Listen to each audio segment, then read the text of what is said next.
they don't have to worry about having a $200 million budget and having to please their investors. They can experiment and play around with narrative and exposition and the use of lighting, and they can get experimental in the way that they film things. And to me, that all of that is incredibly important because for me, the audiovisual medium, there is no greater medium for me.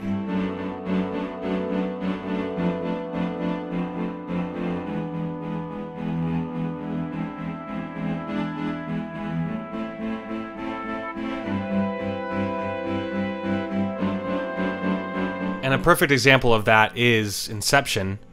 For its, that was one of the trade-off movies that Nolan did, Chris Nolan had, and it's like, and that was something where it was just kind of an experiment, or not necessarily an experiment, but it was something that was, where he was literally taking total risks, a huge risk on that. That was a huge risk, and it ended up being successful. So that's, I mean, it's an amazing thing, and it is a good film.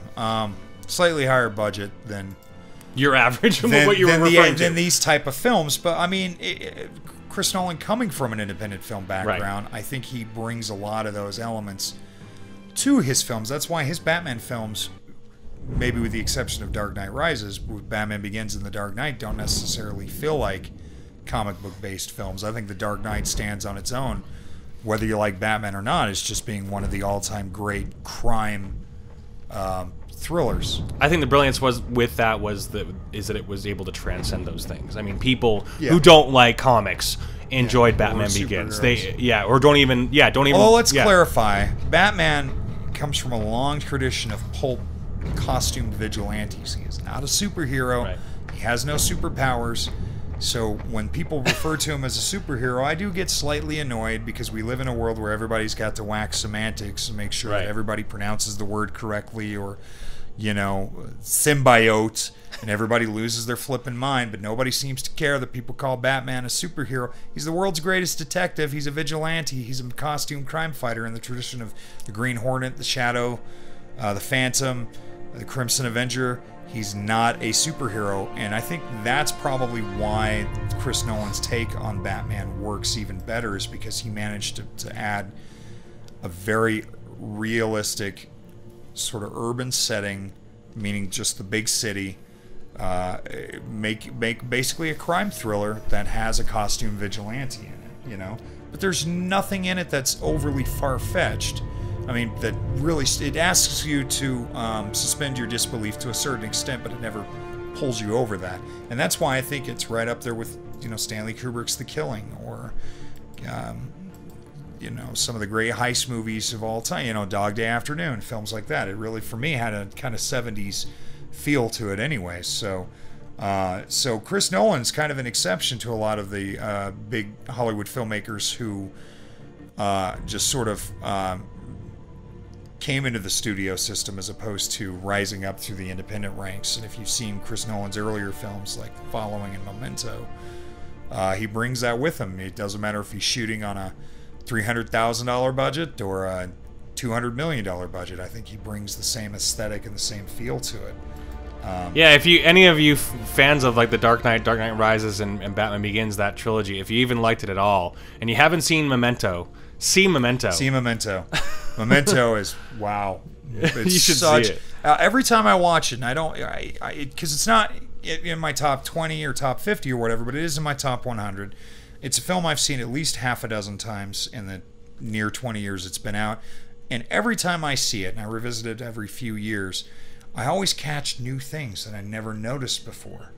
It's one of those films I think you can rewatch, but I get the same feeling out of The Dark Knight. I mean, I think this was like his 4th or 5th film. Everybody thinks like it's his first one, but anyway. No, he had already done The Following, Memento, and the remake of Insomnia, which was a Swedish film, or maybe it was Dutch. I think it was Swedish, and that was great, by the way. This was the beginning of his second phase of filming. This was not his first Hollywood movie either, because Insomnia was a Warner Brothers film. In fact, Insomnia began his relationship with Warner Brothers. So he had done 2 independent films, but it's basically like the Dark Knight, or the Dark Knight Trilogy. The Batman Begins really brought him into the mainstream, and I like how he was able to alternate between the Batman movies. So you'd have Batman Begins, The Prestige, The Dark Knight, Inception, Dark Knight Rises, Interstellar. And then, of course, with Dunkirk, I think he started on a whole new phase in his career. But, well, I mean, he was just basically. I mean, I'm sure that people have approached him. Do you know what? Forgive me, superhero / vigilante / comic book, whatever. Do you know if he's been approached by? Because I mean, I'm sure that a lot of people have wanted him to do other stuff, but he's pretty much probably just not wanted to do that. I think after his Dark Knight trilogy, I think Warner Brothers and DC pretty much wanted to hand him the reins to be the creative controller of the DC. And he said no, right? Franchise. Do you know what well, happened there? I mean, I don't think he wanted to take on that huge responsibility, but he didn't quite jettison it immediately either and move on. So he was probably a part considered of it. Man of Steel. I mean, he co-scripted that, he co-scripted that with David S. Goyer, and then he was one of the producers of Man of Steel. And he was wasn't he? I think he was a producer on Batman versus Superman. Although I don't know how much creative input he had into that film, but he stuck around for a bit. But he strikes me as the type of filmmaker who kind of said what he wanted to say. I don't think he ever got into films to make the Batman movies. He just kind of, because he didn't really grow up reading comic books. Right. It's one of those things that just a happenstance, and it worked, and it gave him the opportunity to show what he could do with the material and ground it and make it big and yet realistic at the same time. And I think. I just don't think he wanted to be known as the DC guy or a comic book guy. Right. Maybe he feared that he would get locked into something that he couldn't get out of. He's probably a little scared of that. I personally find it incredible. Well, he's a British guy, so it's like it's not like he was fed. It's like he was okay. So I think if I remember correctly, so his father's English and his mother's American. Okay, forgive me. Or maybe, because his parents got divorced, and that's why his brother, Jonathan, moved to the U.S., which is why when the two are together, one's got an English accent, one's got an American accent. And they both grew up on that, but they would visit, Chris Nolan would come to the States and visit, Jonathan Nolan would go to England and visit. Which creates a totally two different dynamics. You got 2 points of view. Well, I mean, especially since the point I was making is that he wasn't hand fed like Superman, Batman, all these things that we maybe American kids were. If he read comic books in England, he was probably more into 2000 AD comics. The guys who published Judge Dredd and Strontium Dogs and that kind of stuff, I would imagine. So what do you think? First of all, I want to ask you two questions. Sure. The first thing I want to ask you is, of the Dark Knight trilogy, what's your favorite? Oh, The Dark Knight. Probably, Batman Begins blew me away, but The Dark Knight, I've never been a Heath Ledger fan. I didn't like Fast Hands, I didn't like Knight's Tale, and I didn't like 10 Things I Hate About You, but holy crap, I didn't even recognize Heath Ledger in this role. I think it's a 4-star film, man. I think it was one of the finest films of 2008. I think it completely stands on its own, whether you're into these type of movies or not. I feel like you can absolutely watch that film. Do you think that The Dark Knight Rises would have been something that would have changed? I mean, I don't know. What do you think? Let me rephrase that. Do you think The Dark Knight Rises would have exceeded our expectations even further if Heath Ledger hadn't passed away, if he hadn't died?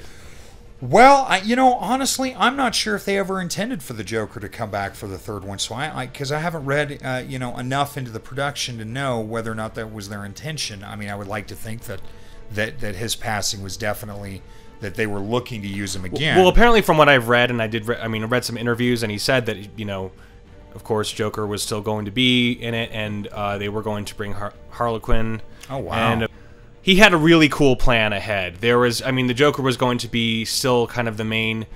But anyway, we don't have to go. Because I think with Chris Nolan, one thing I do know is he never had the intention of bringing in the more fanciful Batman villains. Right. He wanted to make it grounded. He wanted to kind of ground the films. Which is what so he the does. Penguin, maybe because the way they've done him on Gotham, I actually enjoy the Penguin. I'm sure that Heath Ledger passing definitely had an impact. They could have recast the role, but I'm glad that they didn't because his performance is just unique to that film.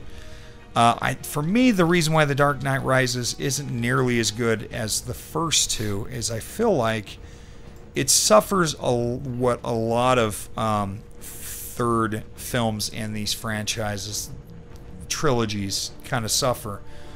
Too much trying to be squeezed into one story, and where with Spider-Man, Sam Raimi's Spider-Man 3, there were too many villains and subplots, and with oh god, what was the other one where they just tried to cram so many in? Amazing Spider-Man 2, even, where they tried to cram in again so many subplots. I don't necessarily think The Dark Knight Rises was crammed with too many subplots. I think the story was just too big to do as a single film. Just the whole idea of Bane itself and breaking Batman's back. I mean, that could have been easily 2 films in itself, but he had a trilogy in mind, and he wanted to wrap it up and have it be an ending. And I think that it's not necessarily a critique of the film itself, but the fact that it confused audiences really annoyed me with Joseph Gordon-Levitt's character and everybody thinking he's going to be Nightwing. Right. That's not Dick Grayson, folks. He's not going to be Nightwing. There isn't going to be a Joseph Gordon-Levitt Nightwing movie, and that was never the intention. The idea was that Bruce Wayne, within this continuity, retires, and he's just left his arsenal to somebody else who he feels can pick up the good fight. Now, whether that character dons the Batman costume and becomes a new Batman, or becomes a completely different character, or just uses that vast technology and money just to fight crime in a non-vigilante way, who's to say? That was never an intention to leave that open as another film. And that is not the film's problem, but the fandom based around that, and the idea that, that just drove me nuts. Like, what do you not get? I don't understand. Like, it was not complicated. But Chris Nolan also doesn't have...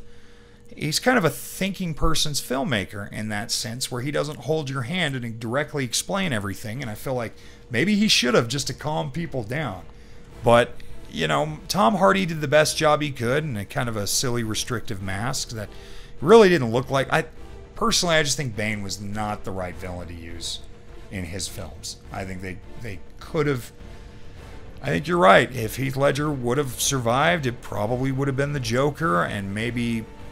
more of the League of Shadows, Okay, yeah. So one thing I just found here is that Goyer, apparently David Goyer was on the scripting for this, and they weren't going to have Two-Face change or at least turn until the third movie. So it seems like they would have kept Two-Face alive, which would have been really amazing. Yeah. That would have been incredible. Because Aaron Eckhart's performance was really good. So brilliant. I remember when people were first talking about him, he was like, "Oh yeah, the guy from Thank You for Smoking." Remember that movie that he did? Your Friends and Neighbors and In the Company of Men. He's BYU graduate. When he used to do a lot of plays with Neil LaBute. Yeah, I didn't realize he was a BYU graduate. He's not from Utah, but he came up in theater and independent cinema. So. Anyway, the point was his portrayal of Two-Face was brilliant. I thought very good. So good. Certainly made me forget Tommy Lee Jones is ham-fisted, campy.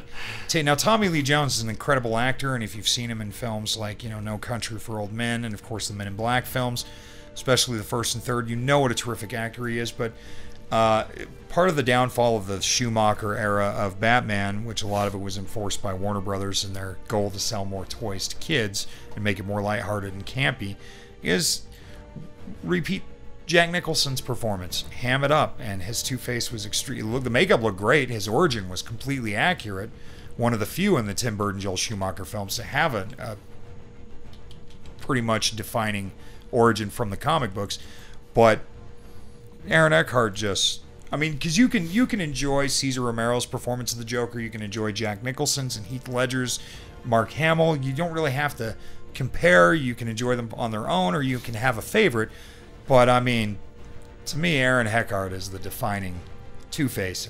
Overall, I have to concede. I think Batman Begins is a 3.5 star film, and I think The Dark Knight is a 4-star film. Dark Knight Rises just falls apart for me. One of my favorite parts of this entire trilogy is Gary Oldman's version of Gordon. It's so good. The other day I was talking to a lady friend of mine who was just like, I don't get it. Why do men love Gary Oldman so much? I don't know what it is, but I think he's just awesome, and he's kind of a chameleon. He's able to recreate himself in every specific role that he takes. Well, for me, played Sid Vicious and Alex Cox is Sid and Nancy. And that's right. I forgot about that one. I don't care what John Lydon and the rest of the Pistols think. I love that film. I love his performance. I know John Lydon actually did compliment his performance, even though he didn't really like the movie. But I have the Criterion Blu-ray of that came out last year. I love Gary Oldman because of that. And that was during his period when he was becoming an alcoholic. You know, he did The Fifth Element was the first movie he had done. The Fifth Element was the first movie that Gary Oldman had done. It's Hadid. Just kidding. Fifth Element, Luc Besson's Fifth Element was the first film that Gary Oldman had done sober. Years. Wow, I don't even think he remembers doing The Scarlet Letter with Demi Moore. He was so. Oh wow. Glug glug. And okay, just alcohol, or yeah. Okay. He was pretty drunk when he was doing Francis Ford Coppola's Bram Stoker's Dracula, which he put in an intense performance. But how much of that is the acting, and how much of that is the alcohol? But The Professional, same thing. Luc Besson's the Professional. He was drinking Natalie too, all Portman, and I'm sure he was. But his performance, Leon the Professional, is what it's now known as. It's the international title.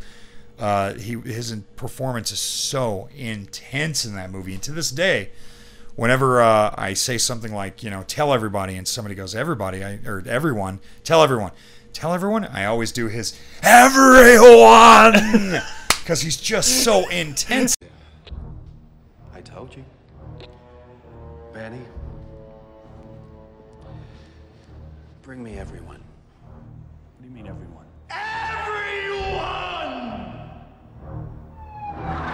Oh, that's right. That's right. He is the villain in The Professional. I forgot completely about that. That's so good. He's a corrupt police captain who's a pill popper, and he's just insane. Everyone. So Gary Oldman. Everyone. His performance as Jim Gordon is probably I like Pat Hingle, who played Jim Gordon in the Tim Burton Joel Schumacher Batman films. He's a good character actor. He's been around a long time, done a lot of crime films and a lot of westerns. A little too old and a little too stout to be the most convincing Jim Gordon. Not only did Gary Oldman kind of look like I imagined him to look in my mind, from the comic books, his performance was right on. Yeah. And no disrespect to J.K. Simmons, because I love his portrayal of Jim Gordon in the current DC films. But Gary Oldman is he's a stalwart, man. When you see him in a film, like when he plays Winston Churchill in Darkest Hour, or when he's, in the Harry Potter films, he's just always so amazing to watch. I love him, and his Jim Gordon is perfect. So last but not least, so we've talked about the Dark Knight Trilogy. Yeah. Let's rank the trilogy real quick. This is my thing. I actually, I would say Dark Knight, Batman Begins, Dark Knight Rises. Yeah, that's same here. Okay. Same here. Cool. I would give Dark Knight 4 stars, Batman Begins 3.5 stars, and Dark Knight Rises I'd probably give 2.5. The scale is huge. It's beautiful to look at. There are just some story flaws. Probably that and Get Smarter, about the only two movies with Anne Hathaway where I've been really impressed with her acting chops. I kind of wish she'd avoid the romantic comedy stuff and kind of do more of that. Oh, and that movie she did 2 years ago with the giant kaiju. Oh my gosh, with Jason Sudeikis. Well, I cannot remember the name off the top of my head, but it was a fantastic movie. You should check it out. But I think I'm pretty much on board with you there.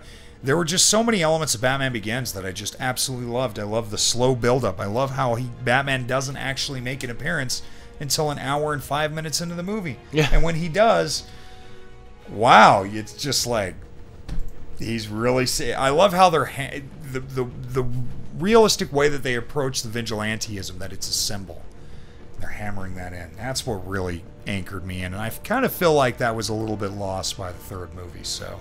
Yeah, but overall, still a trilogy worth watching and a trilogy worth owning. So what is your ranking, everybody out there? What is your ranking on this? Do you concur? I mean, I'm pretty much sure it's going to be across the board, kind of like that, Probably. That's generally the way everybody kind of sees it. It's very rare that you see that. Well, so with the except when you see a middle film of a trilogy, outweigh all the rest, except for the exception, of course, with Empire Strikes Back, etc. But we're curious about what you guys think. What do you guys think about that? What's your ranking? Well, and I'd also like to just say on one final note, another thing that I loved about The Dark Knight were the homages to crime cinema in general. I mean, the mask that the Joker's wearing when he's robbing the bank at the very beginning, it's like the same mask that Sterling Hayden wore when they robbed the horse races in Stanley Kubrick's The Killing, which was intentional. Okay. And it's just little nods to that. And something to also recognize real quick, and I'm sure everybody already knows this, but this July 2018 was the 10th anniversary for The Dark Knight, I both Joe and I were so busy over this summer. We had a crazy summer, so it was hard for us to get on that. Did you go? Did you go see it in the? No, and I never saw it in the IMAX in the beginning either, because when it first came out, because really only the opening sequence was shot for the IMAX. The rest was standard. I'd be interested to know what you out there think of the Dark Knight trilogy and your rankings of the three, and what you feel specifically about the Dark Knight itself. Memento will change the way you think about film and life in general. Like it will change your life. It will change your world. So go see it. So. Not to mention Guy Pearce following up from L.A. Confidential. I had seen L.A. Confidential in the theater and Memento in the theater. That his performance in Memento is just fantastic. Thanks for joining us. This has been The Fanatics of Film. Like and subscribe. So like and rubscribe. Subscribe, man. Yo, we be dumbing over here. Let's take it easy. Good night, folks.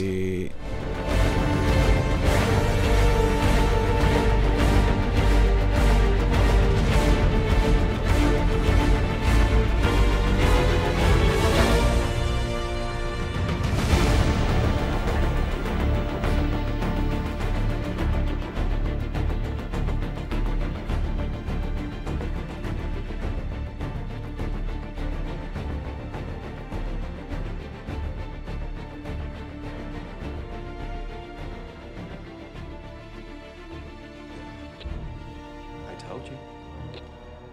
Benny, bring me everyone. What do you mean everyone?